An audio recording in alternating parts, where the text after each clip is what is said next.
গতকাল ছিল আমাদের থার্ড কনভোকেশন।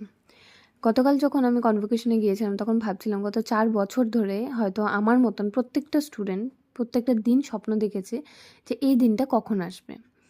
আর অনেক কথা মনেও পড়েছে সার্টিফিকেটটা পাওয়ার পর। কত মানুষের কত কথা শোনার পর এই পড়াশোনাটা মানে এই জার্নিটা শেষ করে কালকে নিজের হাতে সার্টিফিকেটটা পাওয়া মানে এটা অনেক বড় পাওনা ছিল আমার জন্য। তারপর আমাদের এই কনভোকেশনটা হয়েছিল শ্রীমন্ত শঙ্করদেব কলাক্ষেত্রতে। তবে ১টা নাগাদ আমাদের লাঞ্চ দিয়েছিল, যে লাঞ্চটাকে লাঞ্চ বলা যায় না, সেটা ছিল ব্রেকফাস্ট। আর স্যান্ডউইচটা খেতে খুবই বাজে ছিল। ইভেন আমরা ডিম সিদ্ধটাও কেউ খাইনি। তো আমরা গিয়েছিলাম অপোজিটে একটা রেস্টুরেন্টে। খুব তাড়াতাড়িতেই গরম ভেজ নুডলসটা খেয়েছিলাম। তারপর ২:৩০ থেকে আমাদের আবারও সার্টিফিকেট দেওয়া শুরু হয়ে গেছিলো। সার্টিফিকেটটা পাওয়ার পর মনটা আরও বেশি খারাপ ছিল, কারণ তখন ভাবছিলাম এবার তো সবাইকে ছেড়ে যাওয়ার মুহূর্ত চলেই এলো। তো সত্যি সবাইকে খুব বেশি মিস করব, জানি না আবার কখন দেখা হবে।